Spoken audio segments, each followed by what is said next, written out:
सच्चिदानंद 6 से 9 नवंबर तक हरिद्वार में जो साधना सत्संग हो रहा है, दिल्ली एवं आसपास से जिन साधकों के नाम स्वीकार हुए हैं उनकी सूची बाहर लगी हुई है। मेहरबानी करके जाने से पहले देखते जाइएगा। जिन साधकों के नाम स्वीकार हुए हैं, एक तो समय पर पहुंचने के लिए विशेष निवेदन, दूसरे जैसा कि पता चला है कि दीपावली के अगले दिन ये साधना सत्संग शुरू होने जा रहा है। अभी ही अपनी टिकटें बुक करवा लीजिएगा, रिजर्वेशन करवा लीजिएगा। मुझे अपनी टिकट रिजर्व करवाने के लिए बहुत कठिनाई पड़ी। Tickets are not available, counters are closed. तो इतना रश है उस तरफ, तो बस से जाइए, किसी भी साधन से पहुंचिएगा। जिनके नाम स्वीकार हो गए हैं उनसे करबद्ध प्रार्थना है कि समय से पूर्व पधारने की कृपा कीजिएगा। धन्यवाद। कल पूर्णिमा थी, महर्षि वाल्मीकि जी का जन्म दिवस। एक महान संत जिनका उपकार संसार कभी भूल नहीं सकेगा। जो रचनाएं इन्होंने रची हैं, कोई एक रामायण नहीं रची और रामायणें भी रची हैं इन्होंने। बहरहाल जिस रामायण से हम परिचित हैं, वाल्मीकि रामायण, वह सिर्फ हमारी ही नहीं है, ऐसा दक्षिण भारत की नहीं है। लगभग 300 रामायणें जानी जाती हैं और अनेक देशों में इनका पाठ होता है।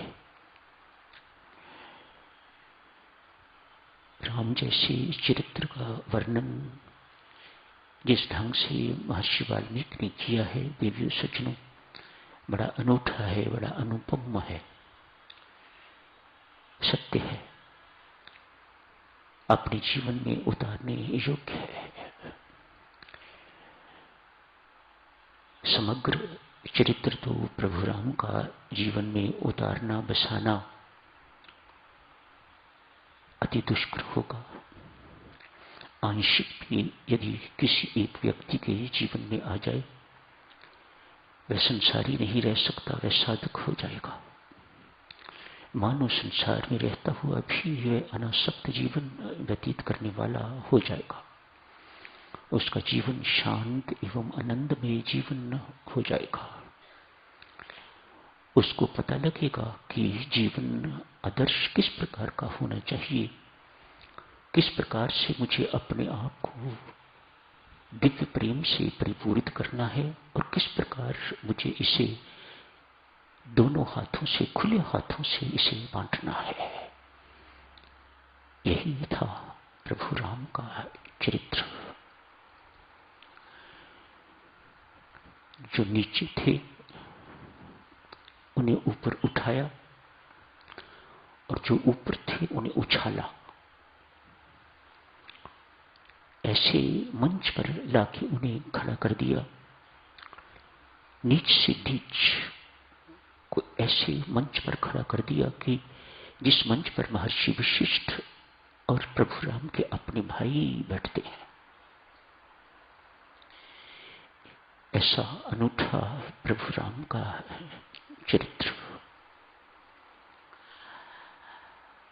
चर्चा चल रही थी साधुजनों, कल मैं बधाई नहीं दे सका आपको, आज आप सबको मांगलिक दिवस पर बहुत बहुत बधाई देता हूं। शुभकामनाएं, मंगल कामनाएं। चर्चा चल रही थी मन को प्रबोधन की। आपसे अर्ज की गई थी मन की 5 विशेषताएं। सर्वप्रथम चंचल है, अस्थिर। मन चंचल है, हर वक्त अस्थिर रहता है। एक जगह से, एक विचार से, एक स्थान से दूसरे पर जंप करना इसका स्वभाव है। वही 5 विशेषताएं आपकी सेवा में प्रस्तुत की जा रही हैं। मन चंचल है, अस्थिर है, सबका एक जैसा ही है। जब तक किसी ने मेहनत करके साधना से इसे सिधाया नहीं है, तब तक मन इसी प्रकार से बंधन का कारण बना रहेगा। सर्वप्रथम मन चंचल है, मलिन है, इसके अंदर दुर्गुण, दोष, दुर्विचार भरे पड़े हैं। मन नाम का कोई शरीर में आर्गन तो नहीं है। It is just a bundle of thoughts. संत महात्मा कहते हैं मन नाम की कोई चीज नहीं है, जैसे लिवर है, हार्ट है, आईज है, ईयर है, इत्यादि इत्यादि। ऐसा कोई ऑर्गन बॉडी में नहीं है मन। It is just a bundle of thoughts, इसको मन कहा जाता है। अंतःकरण के जो 4 भाग हैं, अंतःकरण चतुष्ट, उनमें से एक मन भी है। स्वभावता जैसे पानी का स्वभाव है नीचे को बहना, इसे ऊपर चढ़ाना होगा तो आपको कोई यंत्र चाहिए होगा, कोई मोटर लगानी पड़ेगी, पानी ऊपर चढ़ेगा। नहीं तो स्वभावता इसका स्वभाव है नीचे जाने का। मन का भी यही स्वभाव है। अपने दुर्गुणों के कारण, विकारों के कारण, दुर्विचारों के कारण इसका स्वभाव है नीचे की ओर ले जाना। नहीं चाहता कि कोई साधक बने, और हमें भी संसारी रहने में बड़ा आनंद है, दोनों की निभ रही है। मन नहीं चाहता कि तू साधक बन, मन चाहता है तू संसारी ही रह, इसमें बड़ी मौज है। अध्यक्ष तो हम बनना चाहते हैं, लेकिन साधक नहीं, ये मन का खोटा खेल है। सचिव तो हम बनना चाहते हैं, पोजीशन तो, सत्ता तो हम अपने हाथ में रखना चाहते हैं। हर कोई मेरा कहना माने, हर कोई मेरे अनुसार चले। ये मन के खोटे खेल हैं।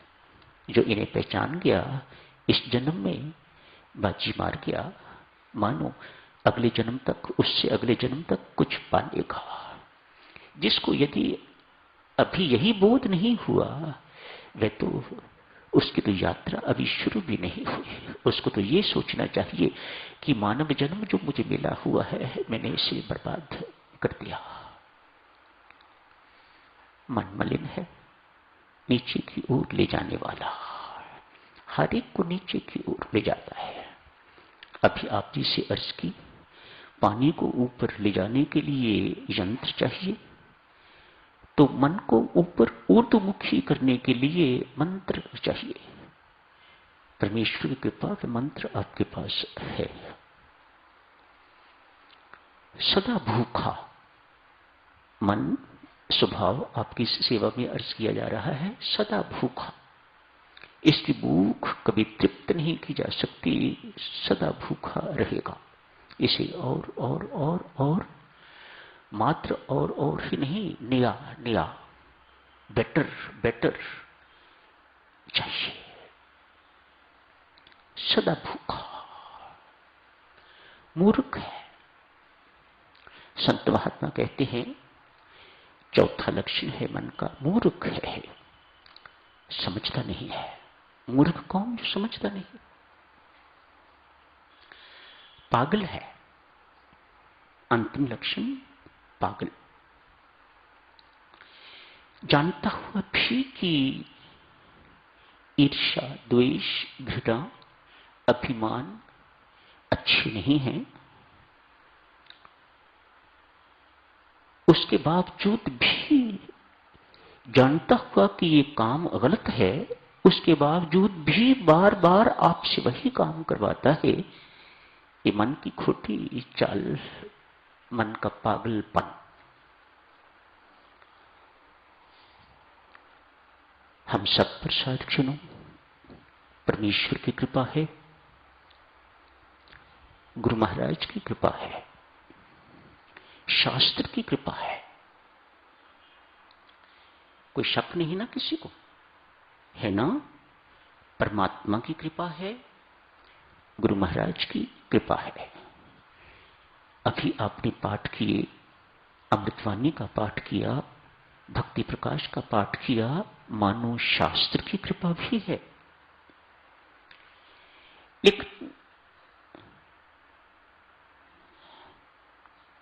लेकिन बिग क्वेश्चन मार्क, हम वहीं के वहीं हैं, टस से मस नहीं हो रहे। हमारा अभिमान शायद किसी का थोड़ा सा कम हुआ हो, लगता तो नहीं, कम से कम मुझे अपने जीवन से तो नहीं लगता। ईर्ष्या कम हुई हो, द्वेष कम हुआ हो, घृणा कम हुई हो, मन मनोमुखी ना रह के तो गुरुमुखी या ईश्वर उन्मुख बना हो।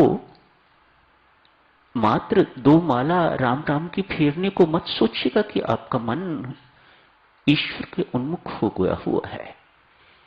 आप माला तो फेरते हो राम राम की, लेकिन हो तो न्यू जर्सी में बैठे हुए, हो तो आप मेरीलैंड में बैठे हुए, न्यूयॉर्क में बैठे हुए, जम्मू बैठे हुए, इत्यादि इत्यादि। ऐसे मन को ईश्वर उन्मुख मन नहीं कहा जाता, ऐसे मन को गुरुमुख नहीं कहा जाता। ऐसा व्यक्ति मनोमुख होता है, वह मन के उन्मुख है। जहां जहां उसको मन ले जाता है वहां वहां वह जाता है। अभी तक उसके जीवन में स्थिरता नहीं आई। आज इस तीर्थ पर, कल दूसरे तीर्थ पर, परसों तीसरे तीर्थ पर, आज वेदांत पढ़ा जा रहा है, आज भक्ति का मार्ग पढ़ा जा रहा है, इत्यादि इत्यादि। मानो इस मन ने हमें कहीं का नहीं छोड़ा, हमारे जीवन में किसी भी प्रकार की स्थिरता इसने नहीं आने दी। क्यों? स्वयं अस्थिर है। एक संत महात्मा दिव्य सज्जनों विचरते रहते, जहां कहीं भी जाते खोज होती कि आसपास कोई संत महात्मा है अन्य, तो मैं उनके दर्शन करने के लिए जाऊं। आज जिस जगह गए वहां से सूचना मिली कि यहां से कुछ किलोमीटर दूर एक संत महात्मा पिछले 50 वर्ष से रहते हैं, लेकिन बड़े कठोर हैं, मानो संसार के काबू नहीं आते। जो संसार के काबू आ गया, देवियों सज्जनों, आप गुस्सा करो, जो मर्जी करो, वह संत नहीं रह सकेगा। मानो संसार उस व्यक्ति का दुश्मन है, जो उसकी संताई को जो है वह कम करना चाह रहा है, जो संत को संत नहीं बनने देने रह रहा, वह दुश्मन है संसार, वह सही व्यक्ति नहीं है। 50 साल से वहां रह रहा है, किसी संसारी को मिलता नहीं। जो कोई उसके पास उसको मिलने के लिए जाता है, उसे इतनी जोर से डांटता है कि फिर कभी उसकी हिम्मत नहीं होती उसके पास जाने की। एक सुना है, बहुत पहुंचा हुआ है, बहुत उच्च कोटि का संत महात्मा है, चेहरे से लगता है कि इसके पास कुछ है, इसके पास बहुत कुछ है, और कुछ हो ना हो, इसके अंदर परमात्मा का नूर टपकता है, इसके अंदर परमात्मा का प्रेम भरा हुआ है, अप टू द ब्रिम। जैसे जैसे बातें सुन रहा है, ये संत जिज्ञासा बढ़ती जा रही है, मैं दर्शन कर ले जाऊंगा। लोग रोकते हैं, मत जाना, चिमटा मारता है वह, मत जाना उसके पास, हम तुम्हें वार्निंग दे रहे हैं।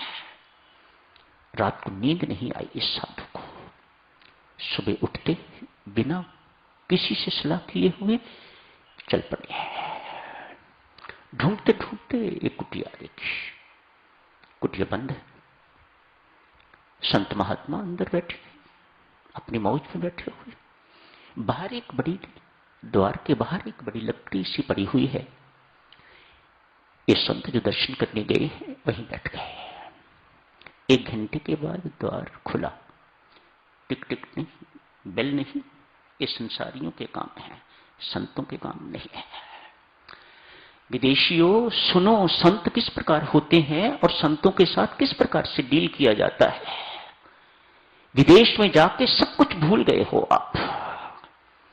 घंटी बजाओ, आओ जी बैठो, ठंडा पियोगे, गर्म पियोगे, घंटा आधा घंटा उसका बर्बाद करो, घंटा आधा घंटा अपना बर्बाद करो।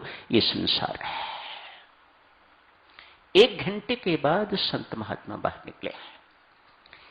कैसे आना हुआ? संत ने पूछा। संत, एक संत ने दूसरे संत से पूछा कैसे आना हुआ? दर्शन करने के लिए आया हूं महाराज। द्वार बंद। उसके बाद ये महात्मा फिर वही उसी बड़ी लकड़ी पर बैठ गए। 2 घंटे के बाद फिर द्वार खुला। भीतर आ जाइए, भोजन तैयार है, भोजन करते हैं। उस संत ने इनको अंदर बुला लिया। धूनी लगी हुई थी उसके पास, दोनों महात्मा बैठ गए। भोजन भी चल रहा है, साथ ही साथ भगवत चर्चा भी चल रही है। क्रोध का निराकरण कैसे हो, अभिमान का निराकरण कैसे हो, ईर्ष्या को कैसे कुचला जाए, कैसे इसको मारा जाए, आपस में लंबी चौड़ी चर्चा। वह संत महात्मा शास्त्रों के पारंगत, 50 साल के अपने अनुभव से जटिल समस्याएं, जो आध्यात्मिक समस्याएं हैं, उन पर चर्चा की जा रही है। इनके मन में विचार आया, लोग ऐसे ही डराते थे, ये तो बड़ी उच्च कोटि के महात्मा हैं। संत ने कहा, अब हुआ ना, अब मेहरबानी करके आप प्रस्थान कीजिएगा। आपकी कृपा से हुआ महाराज। इसने कहा, जो कुछ भी हुआ आपकी कृपा से हुआ, आपकी कृपा से होता है तो चिमटा उठा लिया। खबरदार, परमेश्वर की कृपा हुई तो तेरा मेरे पास आगमन हुआ। तू आया, मैंने सोचा परमेश्वर की प्रेरणा से यह व्यक्ति आया था, आया है, वरना मैं तेरे से क्यों बात करता, क्यों अपना समय बर्बाद करता, क्या लगता है तू मेरा? ये संत बता रहे हैं। परमेश्वर की कृपा हुई, तेरा यहां आगमन हुआ, संत का मिलन हुआ। परमेश्वर की कृपा होती है तो संत का मिलन होता है। शास्त्र पर चर्चा हुई तो मानो शास्त्र की कृपा भी हुई। कहा, महाराज बहुत कुछ पाया, बहुत कुछ सुना, अब इजाजत दें, चलता हूं। ऐसी कृपा बनाए रखिएगा। बाह पकड़ी, बैठकर। परमेश्वर की कृपा भी है, संत की कृपा भी है, शास्त्र की कृपा भी है। साधु महात्मा, यदि तेरी अपनी कृपा तेरे ऊपर नहीं है तो सब बेकार जाएगा। यदि तेरे मन की कृपा तेरे ऊपर नहीं है तो सब कुछ बेकार चला जाएगा। सुना हुआ भी बेकार, पढ़ा हुआ भी बेकार, मेरा अनुभव भी बेकार, मेरा समय भी बर्बाद, सब कुछ बर्बाद ही बर्बाद। सिर्फ एक कारण से, वह कारण तेरे ऊपर तेरे मन की कृपा नहीं है। वह इसको अपने जीवन में जो तूने सुना है, जो तूने पढ़ा है, जो तूने सीखा है, उसे वह जीवन में उतारने देता है कि नहीं उतारने देता, इस पर निर्भर करता है। और इसे कहते हैं मन की कृपा, आपकी अपनी कृपा। क्यों कहा जा रहा है आपकी अपनी कृपा? इसलिए क्यों आपने मन के साथ इतना तदात्म कर रखा हुआ है कि आपको लगता है मैं मन हूं, आपको यह लगता ही नहीं है कि मैं आत्मा हूं। जब आत्मा लगेगा मैं आत्मा हूं, फिर मेरी कृपा अपने आप की कृपा का अर्थ और हो जाएगा। इस वक्त आपकी अपनी कृपा का अर्थ है आपके मन की कृपा। 4 कृपाओं को याद रखिएगा, तब साधक बन पाओगे। तब अध्यात्म में आगे बढ़ पाओगे, तब आपकी आत्मिक उन्नति हो पाएगी। तो यही समाप्त करने की इजाजत दीजिएगा।